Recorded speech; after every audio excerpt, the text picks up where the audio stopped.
Well, hello, everybody. Welcome into Scout's Eye on Football, NFL Draft Eve edition. I am Chris Landry. Great to be with you.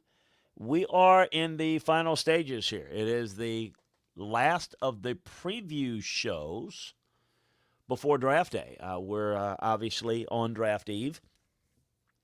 Reminder that we're going to be with you tomorrow for the entire draft. We'll be here a half an hour before the draft starts. So, look, here is kind of the final wrap up. Tomorrow morning, we'll have the Landry Football Podcast, and we'll talk about what goes on draft day. We'll take you into the true draft day, not the goofy movie, but we'll tell you what truly happens on draft day. And we're gonna have a little fun with that, and then kind of address on some key things and key storylines come draft day. But this is kind of the day, this is kind of the last opportunity, I would say, for you to join us in the chat room before the draft and bring on your questions, any thoughts that you have. What do you want to address today? As I said on this morning's edition, I can make this, I ended up going an hour and a half. I went through a lot of things.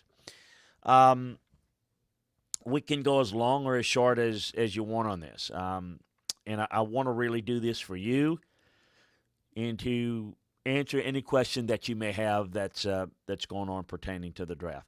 A reminder that everything that is pertaining to the draft that you could possibly want,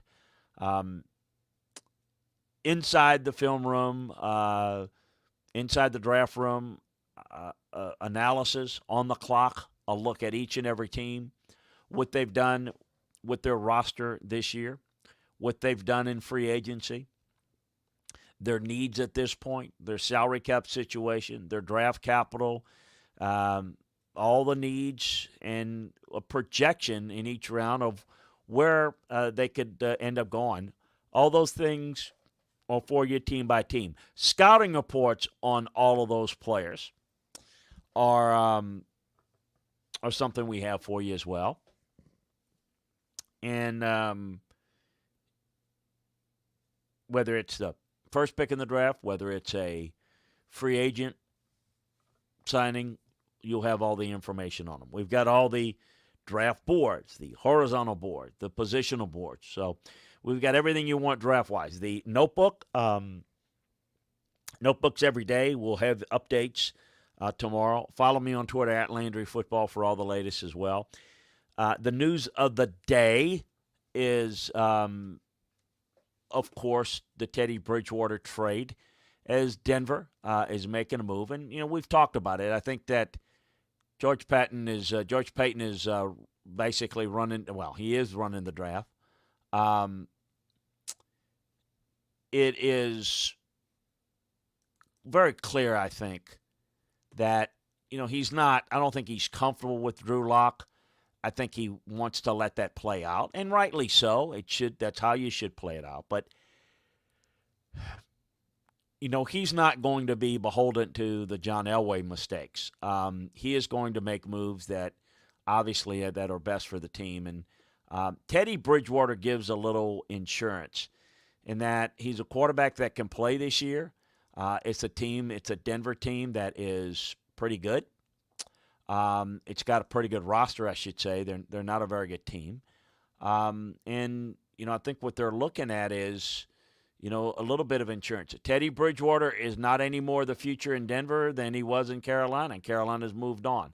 So we're not talking about fixing the quarterback position, but I think they are an interesting team at number 9 that I don't know. I don't think that they're in the quarterback business, but why wouldn't they be if one of those guys slipped? Do they have a grade on them worth taking? And I'm talking, let's say Fields, for example, if he were there, that might be something we'll look at. But probably leaning towards going with what they have at quarterback and trying to see how that plays out with Drew Lock and then go forward. So we'll see. We'll see how that plays. But Teddy Bridgewater for a 6th-round pick is gone to Denver. The Lions waived Hunter Bryant today. The Niners re-signed Tom Compton their offensive guard, to a 1-year contract, as expected and is very, very important. The Colts exercised the 5th-year option on Quentin Nelson, one of the best guards in the league. The Lions did the same with Frank Ragnall's deal. So that's kind of the latest news of the day. This is a time, and again, for those of you that are just jumping on with us, I see a few have. Nola Jack and Woodchet King, LSU Talk, the great friends of the show. A reminder again, draft show starting tomorrow, 6:30 Central, half an hour before the start of the draft. Friday, it'll be 5:30 Central, half an hour before the first pick in the second round.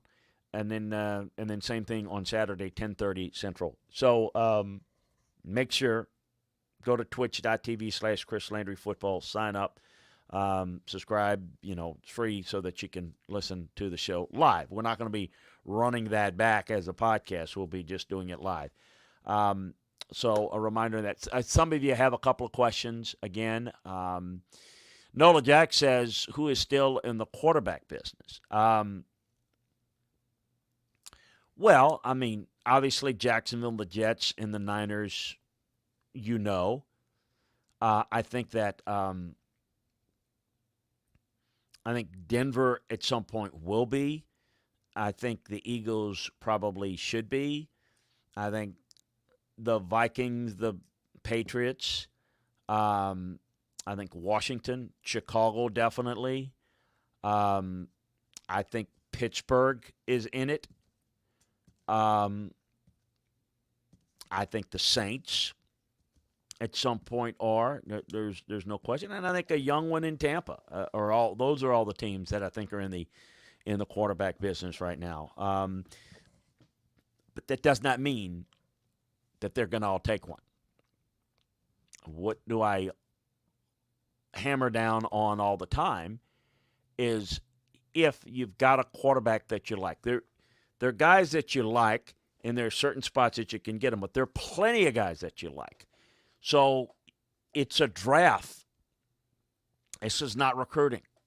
I was just on a show a little bit ago in Alabama, and we're laughing and talking about, the recruiting and the juggernaut that is Alabama or the USCs of the past. You name it. You got to line up and get the college version of Trevor Lawrence, Penei Sewell, Kyle Pitts, Jamar Chase, Patrick Surtain, Michael Parsons. You can get those versions and sign 25 of them. Maybe 20 of them that are really good and may have the potential to be great players down the road. Draft is, you get you one shot. If you're Miami, you're Jacksonville, you got 2 picks in the first round, man, you are living in high cotton, and you're thinking, man, can we do some damage there? We got 2 picks in the first round. So for every guy that you pick particularly at the top, you're just sitting there. You're going to take a receiver and say, man, I love Jamar Chase. Sure like to have Waddle too. I'd sure like to have Pitts as well, or vice versa. I mean, you'd love to do it. You could make a team with these players, but you've got to pick and you've got to strategize because it is a draft. So I would, while I think those teams are in a quarterback shopping mode, I don't know who's going to be willing to move up and who can move up. Let's just pick Carolina, for example, if they are comfortable with Sam Darnold. And I think that it's not a question of that, is if they've got a chance to get a young quarterback, as much as that's a team that was in the quarterback shopping business. I think that I wouldn't rule it out as something that they might consider if they've got a player that's ranked. They love one of these quarterbacks and he's there.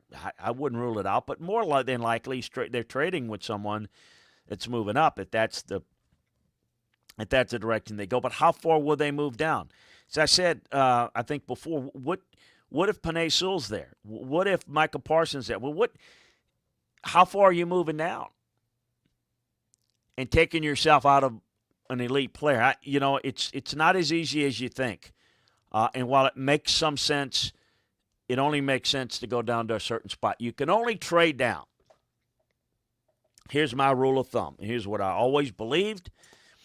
I was trained, and I learned this, and I teach it. You can't move down unless the player that you want or players that you would want can be had at the traded down spot. So you don't, for example, say, man, I think Panay Sewell's the best tackle in this draft, and he's clearly better than, the rest of the guys. But you know what? I'm going to pass on him, and I'm going to move down, and I'm just going to take somebody else. That's not the way it works. The way it works is if you're not as high on Panay Sewell and you think the other guys are just as good, and you feel like there are three tackles that are very good, and you move down 3 spots, you're guaranteed to get one of them. Well, yeah, if that's what your evaluation takes you to, hey, we're all going to be, in the end, graded on the ability to evaluate. And everyone will make mistakes. But in the end, it's about how you evaluate and get it right. So you don't move down just to move down. And you sure as hell don't move up to just, we'll move up and see what we can get. No, you move up to get somebody specifically. So I don't know how many trades we're going to get, but that's as I usually give a long-winded answer. I don't mean to, but there's a number of teams that are in the quarterback shopping business. Who can get in? The Bears would love to get one of those guys. They're 20. You're getting a different tier player then now, buddy. So, who knows? Woodshed King, good time for this question. Saints draft results drastically changed when Jeff Ireland came on board a few years ago. Since you close to both Jeff and the Saints, I'm curious how bringing him changed it. Well, I know Jeff. I trained Jeff. Jeff was a young scout. Jeff's grandfather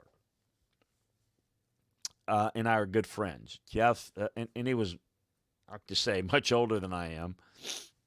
I'm a little older than Jeff, not that much older.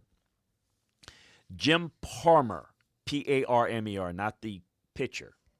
Jim Palmer was a great scout for the Bears.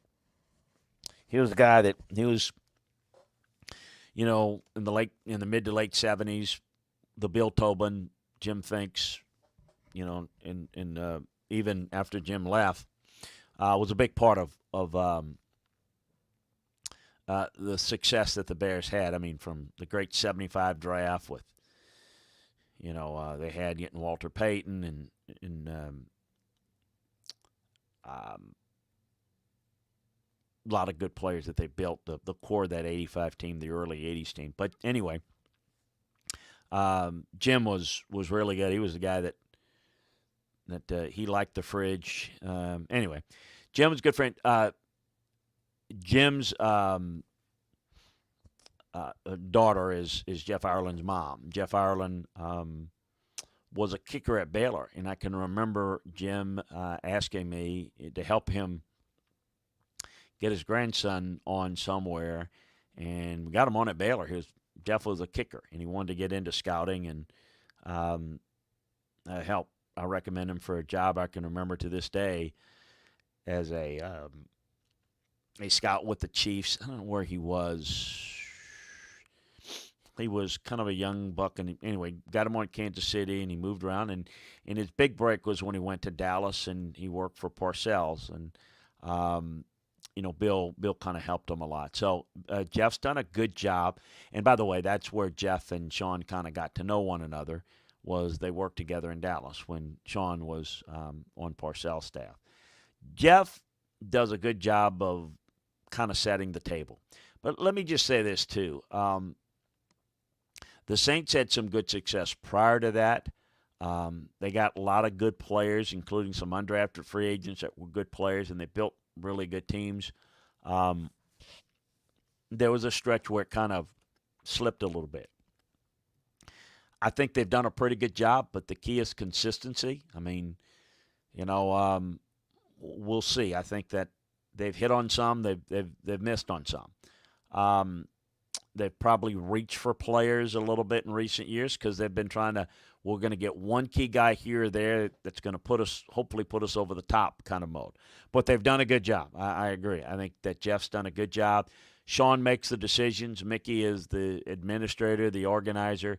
Jeff coordinates the scouting department, does a really good job. He understands what Sean likes, and he follows orders very well. Does a good job. So Jeff is really good. Blake says KJ Costello round 6 to the Niners. Does anybody want to be, Nola Jackass, does anybody want to be in the Jimmy G business? Yeah, I think there'll be somebody for the right price. I can tell you that if Chicago can't get anybody or fix it, I bet you they'd like to try to do something to try to add Jimmy G to the mix there. Went to Eastern Illinois.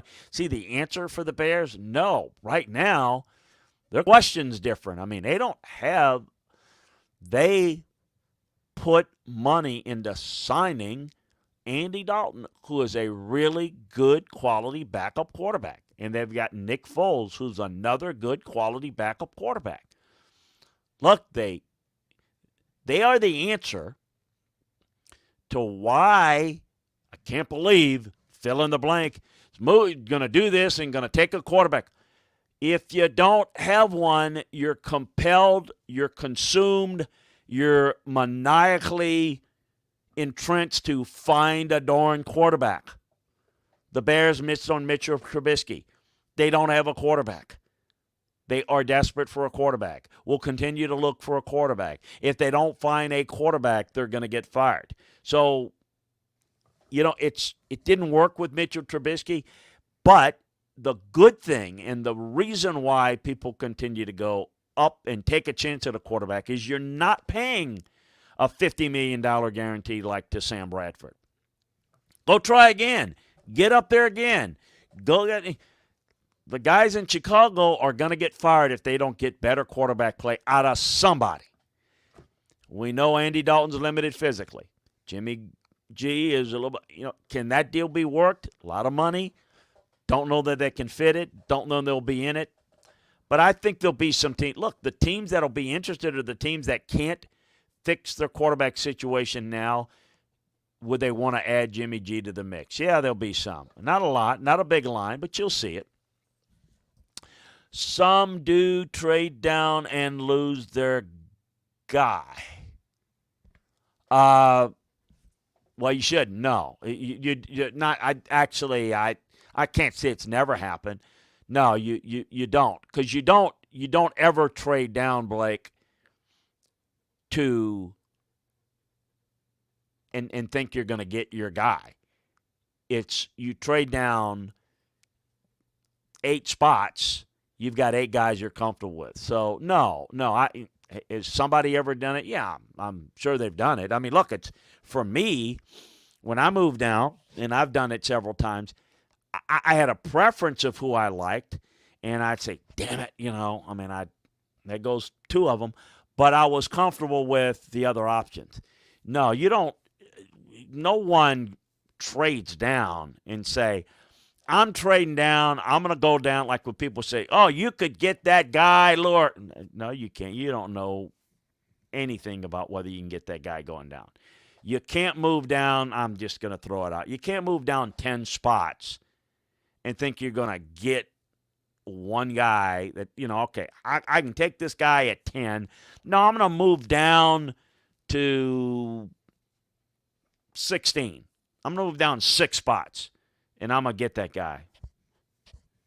You can't do that. You're just spitting in the wind and hope it doesn't come back in your face. Can't do that. You got to be, I'm going to move down 6 spots. I am very comfortable. I can live with any 6. Now, I really want this guy, or this guy. So I've got a 3 and 6, but I'm okay if I get the 4th and 5th guy. You can't do that. No, that's where you never do. It's not worth it. And I don't think people get that. People assume that somebody's moving down and they're still going to get their same guy. That's not what they're doing. they're moving down because they're going to get any selection of guys that they're comfortable with. Now, again, you're going to move down 6 spots. You got 6 guys, and really, you're good if you got 4 guys. Percentages-wise, you're good, but I was always very conservative. I always said, I am going to be comfortable moving down, and I know one of these guys are going to be there. Numbers-wise, are going to be there. Now, there's a preference of where I have them, and I have had situations where I've moved down, and I'll be damned if boom, boom, boom, 3 in a row went my first 3 guys that I would prefer to have.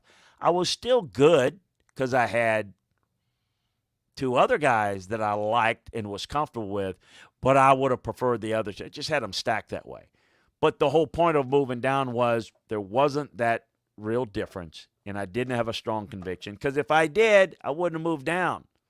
I'm not moving down. I do feel like you might have a chance to get a guy a little bit later, and like I've told the story about Curtis Martin, wanting Curtis Martin.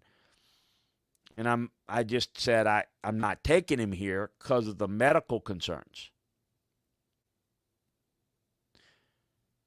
I'm not. I think I can get him in the second round. I thought I could. The point is I wasn't going to take him there because, and I wasn't going to move down to it was the medical issue. So I moved down, hope he's there, but there were some other options. But I still wanted him. I just wanted to mitigate my risk a little bit because I had more sure things early. It's just, it is difficult. So, I think we're on the right page here. What weaknesses do you see in Trevor Lawrence? I think he is not pinpoint accurate when he can't set his feet. I think his ability to feather the ball a little bit is something he can improve upon. I think he needs to get better feel for backside pressure, all things that are correctable. Here's the thing about, and if you read the scouting report at LandryFootball.com,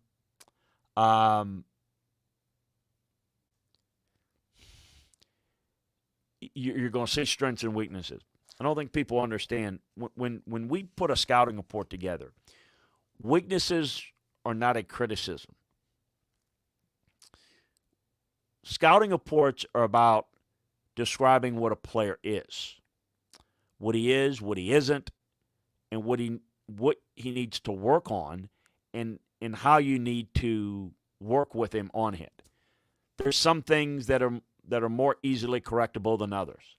There's some things that are not, some guys, there are limitations. There are guys where if we take this, I gave this example.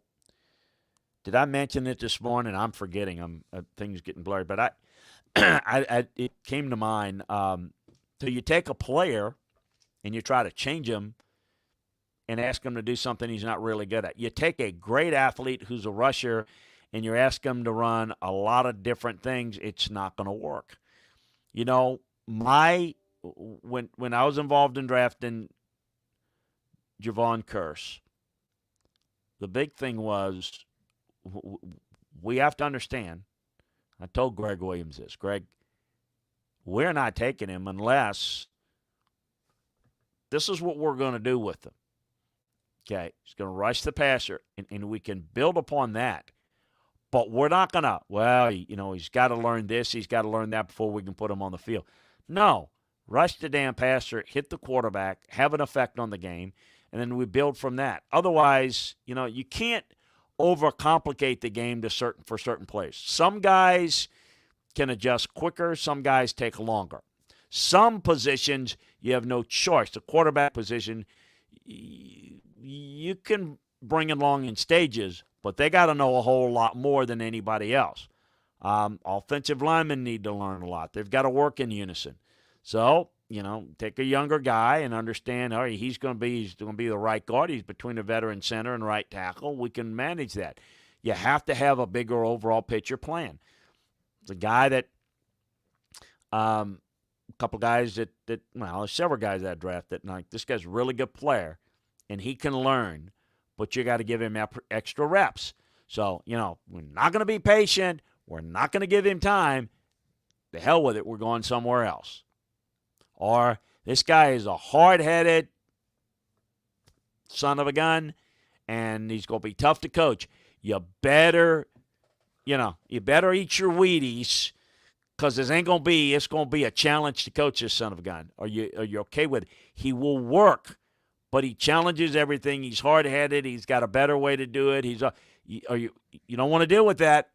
I'm not doing it. Okay, we're not taking him. I mean, you just there's things that you got to really identify that. I mean, they're not necessarily weaknesses. They're part of the profile of what the guy is. And in some cases, there are weaknesses. What concerns me are weaknesses that are not correctable.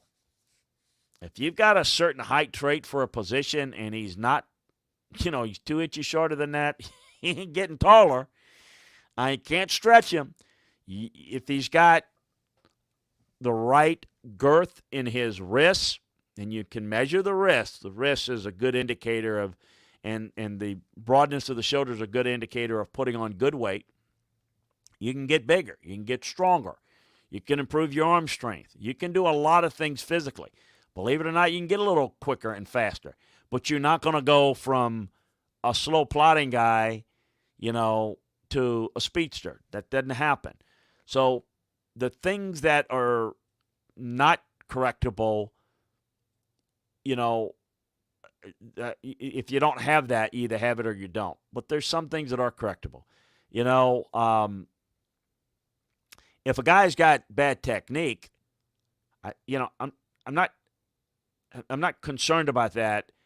I'm concerned about his ability to learn technique and listen and take coaching, because he may have bad technique. Coaching may not have been as good, or it may have asked him to do certain things. Can he learn? Will he learn? Will he work? I can fix that. So identifying, weaknesses is important, is what are correctable, what's not. What are the last couple of hours before the draft like for teams? Is there a calm before the storm? Yeah. I mean, there is. There's not. I will talk about this more tomorrow, but draft day is pretty boring. There's not the hype and the talk and the this and that. Oh, trade talk can get interesting. But for the most part, you take calls. You try to move up or down if that's what you do. It's a lot of the draft comes to you. You're prepared. I would say, as a coach, when you prepare a game plan for a game, you go in with the idea of how to attack an opponent. It's the best way to do it. This is what we can do best against this opponent. And then you adjust based upon what your opponent does and your success or lack thereof in the game. You do the same thing on draft day. You have a plan, you prepare for scenarios, and then you react to it. But game day in football is always exciting. It's flowing.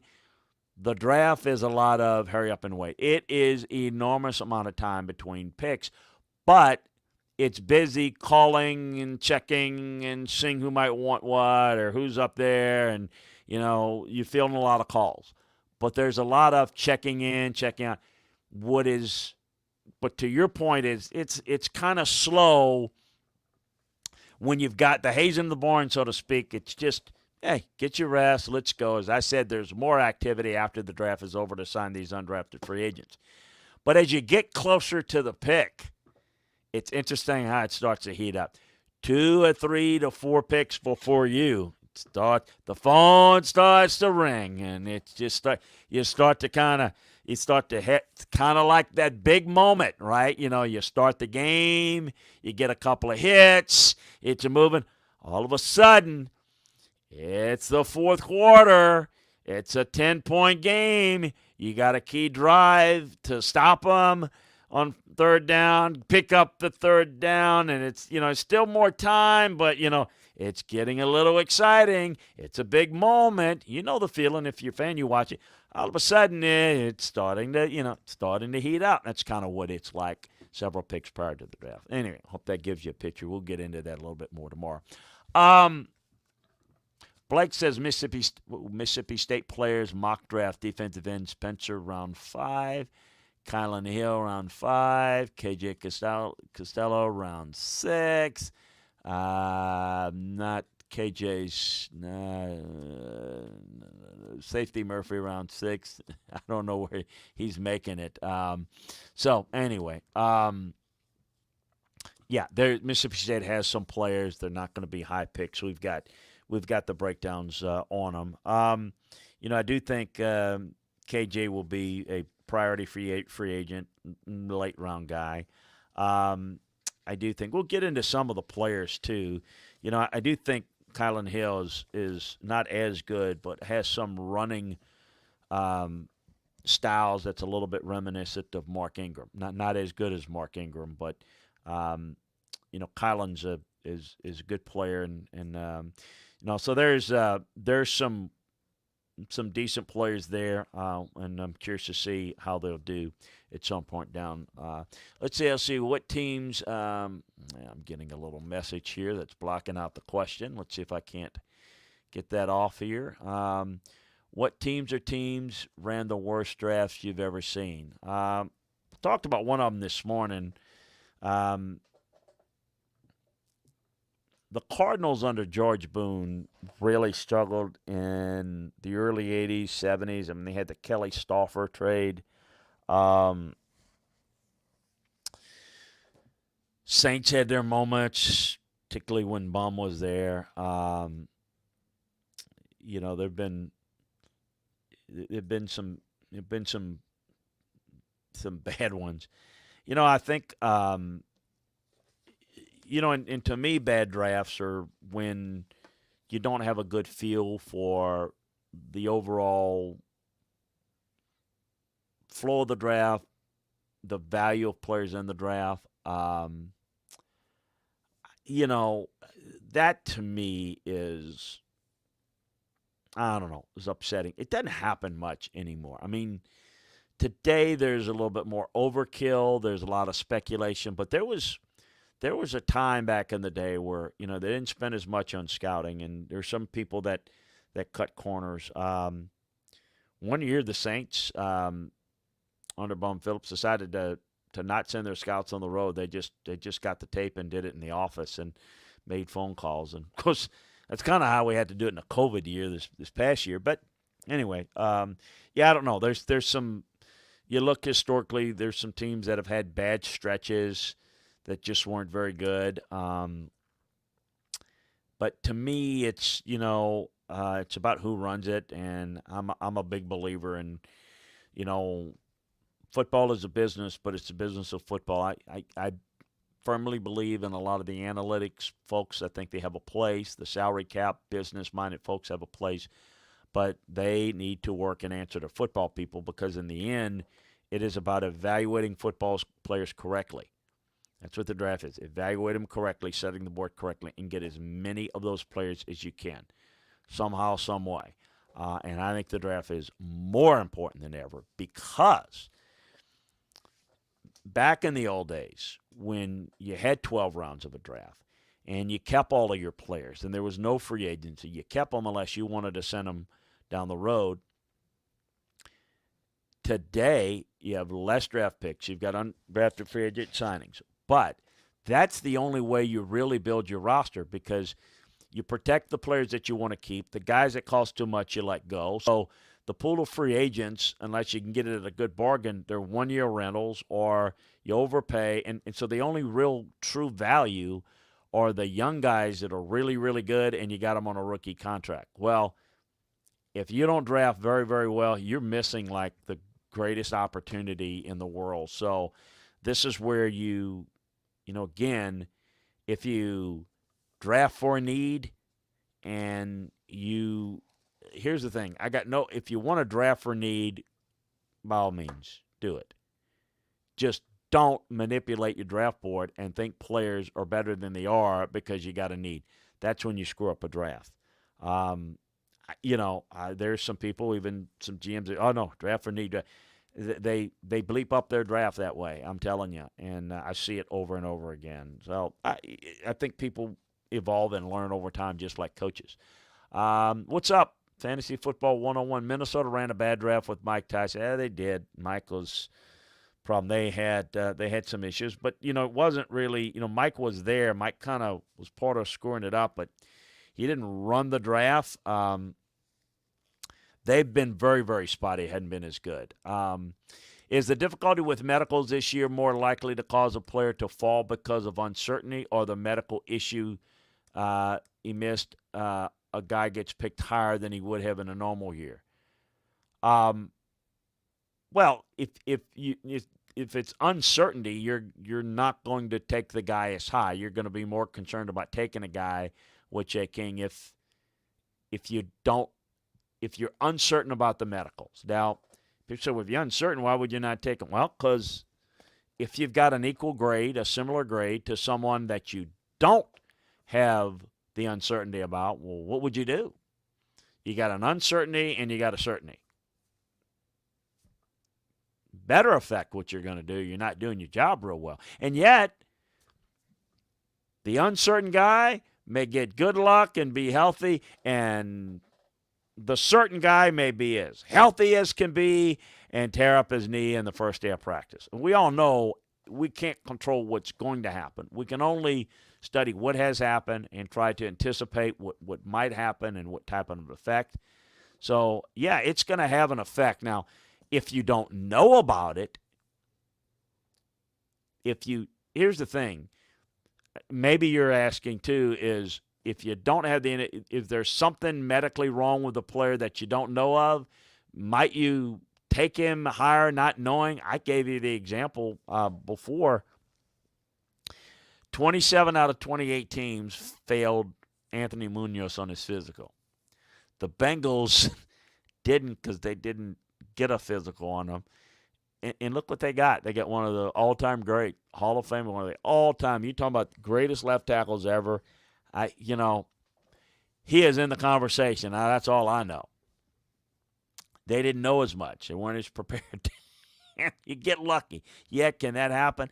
Here's the thing. If you don't have the information, there's an unknown, you're probably more inclined to steer away from the guy. Is it possible that everything appears clear and you think you got all the information and you don't, and you just miss them because you just don't have that piece of it? Yeah, it's possible, and maybe possible this year, but that's an unknown there. That's, it's not the result of, it's a result of missing information, but there's a difference between there's missing information and you're not clear because of the missing information, or something that's just happens with a guy that you didn't know of. It certainly could go both ways, but that's how I see. So I think it's more of, the way that the way it'll play out. LSU Talk says, I see all these binders in the background. Have you saved all the draft paperwork you've been in? Well, let's see, what binders are you looking at here? Well, these are different. Yeah, I do have all my draft reports. These are not them. They are, some of them are up there, and some of them, going back years and years, are in a climate-controlled attic that I have. These binders are a lot of, there's scouting manuals, there's coaching manuals, there's scouting forums, there's a lot of combine and draft stuff. Yeah, there are some draft stuff. There's even more draft scouting reports up there. So yeah, there's some. It's gone. It's a lot of in the computer now, but there's still hard copy of stuff is still up there. So we absolutely have that. That's kind of the latest. All right, so want to get into. We talked a little bit about Trevor Lawrence, and let's get into. I'll get through a couple of scouting reports on scouting notes. Not complete because it takes a lot of time to go through everything on the scouting report. 20 minutes minimum on a player. So I'm gonna just hit some high notes, and we'll take the quarterbacks because everybody seems to be interested. Trevor Lawrence. He's 6'0", 213. Um, he's 21.5. I know this sounds kind of goofy. We're 6'0", 5'5". We measure guys an eighth of an inch, so he's 6'5" and 5'8". 213 obviously is the weight. Born October 6, 1999, which it just hits me when I think about it. So how many drafts at 82, 92, almost 18, 17 years of drafts before Trevor was even born. Okay, boy, that's humbling. That's the 25.56. So you see the age, how close they are to becoming 22 or what have you. Anyway, the background and go over the stuff. Of course, Trevor was born in Knoxville, Tennessee. Grew up in Washington County, which is in East Tennessee, but his family moved due to his dad's work to Cartersville, Georgia, which is the northwest suburb of Atlanta. Started playing football at 6. In middle school, he established himself as a really good young quarterback. Enrolled in Cartersville High School. He became the starting quarterback 3 games into his freshman year. I don't know how many of you guys, most of you guys do. You guys follow things. You are very aware of Miller Forristall, the tight end at Alabama. Was also in this draft. He was the starting quarterback at Cartersville High School until he was supplanted by Trevor Lawrence, who ended up moving to tight end. Miller did, and ended up getting an offer from Alabama. It's a 4-year starter and in high school, and we go through a lot of that. And then, as a 5-star kid, number 1 recruit in Georgia, came down to Clemson in Georgia. He committed to Clemson as a junior. His dad played college basketball at Division III, then transferred to East Tennessee, where he met his wife, Amanda. Lawrence actually was engaged, but he's now married to Marissa Murray. He graduated with a degree in marketing. We go through a lot of information, some other personal stuff that I'm going to leave out, but those are some highlights.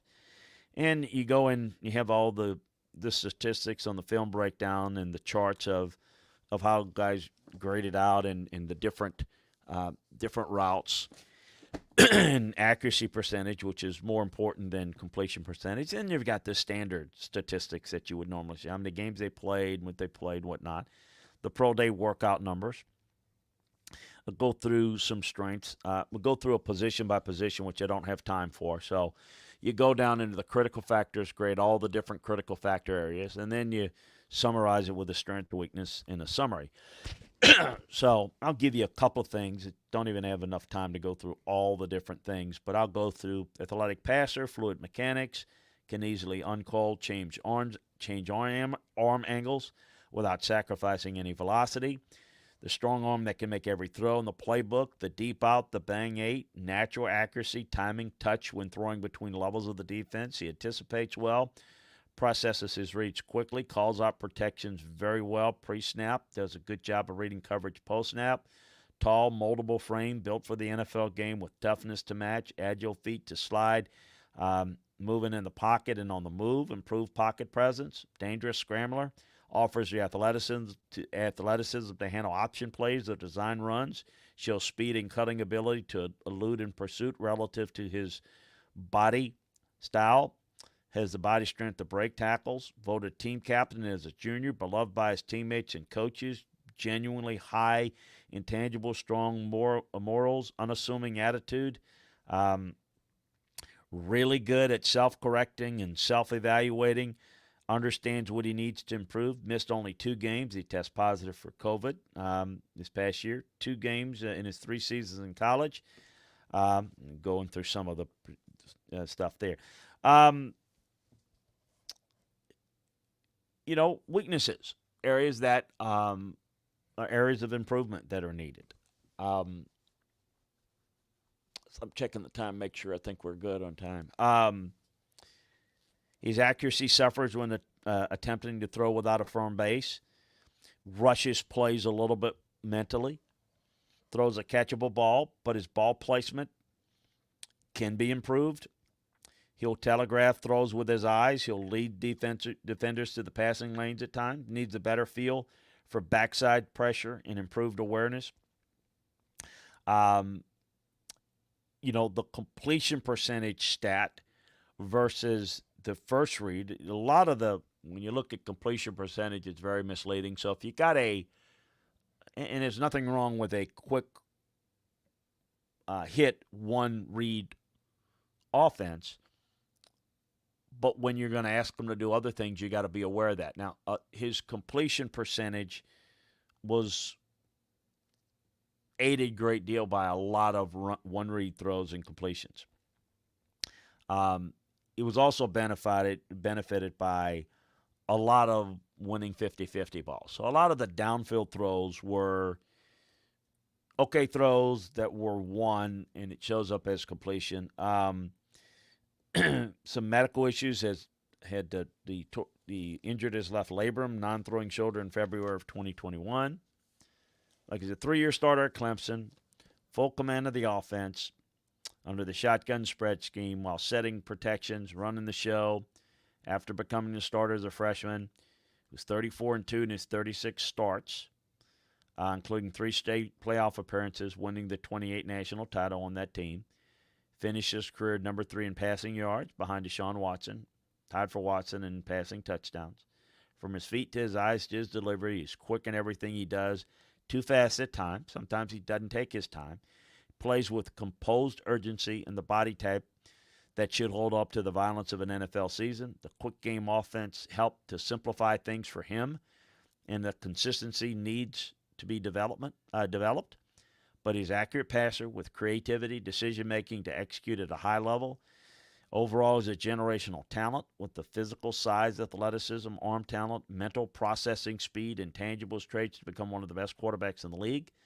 Projects to be a face of the franchise, immediate contributor in a scheme-diverse offense. He reminds me physically a lot of Justin Herbert. And kind of a cross between him and Andrew Luck. So those are kind of the summary notes on him, and not the full report, but the summary part. So you see how I read there. We'll get just a little bit of time left just to get a little Zach Wilson. I'll go a little bit quicker on him. This kid's from Draper, Utah, Corner Canyon High School. He's 21.7 years age, a 3-star recruit out of high school. He was really good in track, football, basketball in high school. He was Mr. Football in Utah. He didn't play basketball as a senior to turn his attention to football. He committed to Boise State the summer prior to his senior year after he attended the Broncos camp. However, he got some late offers in his senior year from BYU, Iowa, and Minnesota. And he decided to stay in-state, go to BYU, obviously. His father, Michael, grew up in Hawaii, was a defensive lineman in Utah from 92 to 95, before multiple knee injuries ended his career. His younger brother, Josh, is a rising sophomore linebacker on the team at BYU. His maternal grandfather, Gary Nealman, put the shot at Utah. His uncle, Stephen Nealman, played football at Utah State, and his uncle, David Nealman, founded JetBlue Airways. He takes medications for ADD, and he elected to skip his senior year. And you have, again, the notes. He's the youngest quarterback to start in school history there, which is saying a lot. They've had a lot of quarterbacks there. Outstanding foot quickness, mobility. I'm going to hit some high points here. Quick, compact delivery to get the ball up and gone. Excellent zip on his passes, uses various arm angles, throws well on the move, doesn't require a firm base, has the ability to torque from the hips, naturally accurate with the understanding of ball placement and downfield touch, quick thinking decision maker, efficient locating defenders and getting to the next target, good field awareness, good improvising skills. Responsible for only 3 turnovers this year, 3 interceptions, 0 fumbles, named team captain. You know, when I talk about the arm angles and the compact deliveries, he's a guy that, you know, can just turn and with his ability in the upper body to flick it. He's the most natural, pure thrower of the quarterbacks in this draft. He's narrow-framed, not an ideal build. Plays in overdrive. I mean, he gets hyper, and he doesn't know how to stay within himself. He'll bail from the pocket at times to try to do things that maybe he shouldn't. Needs to better identify pressure before and after the snap. He just tends to run away from it and improvise, where a lot of times, hey, guy doesn't move as well. Well, if you know how to identify pressure, you can avoid it with your mind. He's got average body type, some durability questions. He underwent labrum surgery on his right throwing shoulder in January of 19 to repair an injury from high school, and missed spring practice, missed 4 games as a sophomore due to a broken right thumb, required surgery, and we got into more medical information. So it's productive, and Jeff Grimes, RPO-based, heavy play-action scheme, did a little bit of everything. In traditional eye, 5-wide option plays, produced dynamic tape, even though it was not against great competition. Broke Steve Young's record there. Quick-minded player, competes very hard. Creative ball handler. Doesn't have ideal body type. Is natural accuracy, off-platform skills, ability to make spontaneous decisions at any level. He'll compete for starting reps as a rookie and be a quality starter. He's got a little Baker Mayfield in him. He physically throws and reacts, and his body motions are a lot like Tony Romo. But he's competitively a lot like a Baker Mayfield. You know, Trey Lance, real quick, he grew up in a small town in Minnesota. 3-star kid out of high school as well. Good athlete, accelerates quickly, live arm. Ball pops out of his hands. I'm going to go a little quicker with him since we're running short of time. His accuracy drops when he's thrown on the run. He's not nearly as good on the run. Delivers with balance, great ball mechanics, dual-threat quarterback. Real late bloomer out of high school. Takes care of the football. There's a lot of one-read and run-type plays on film with him. He has a lot of development to do. He reminds me a lot of Ryan Tannehill coming out of A&M. He's got the upside of a Josh Allen type of player. Justin Fields reminds me a lot of Dak Prescott. He is a shorter version of a Cam Newton power runner with more speed and better passing skills. Well strapped together is Justin Fields. Takes care of his body, fluid. The feet of a former shortstop, which he was. Natural feel for timing. He throws within structure accurately. Strong arm, can drive the football above average stride speed.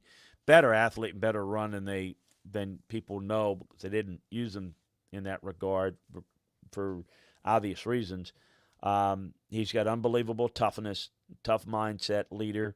I think the field vision is a little underdeveloped. Not bad, it's just underdeveloped on that offense. Gives simple reads. There's nothing wrong with that. He'll lock onto his preferred read. Doesn't consistently find his secondary and tertiary options, but that's by design. That's that offense. Doesn't mean he can't do it. He's very accurate outside the pocket. Only a 2-year starter at Ohio State, transfer from Georgia. It's another Georgia kid. So that's a little bit of an idea. Mac Jones, sum him up a little bit.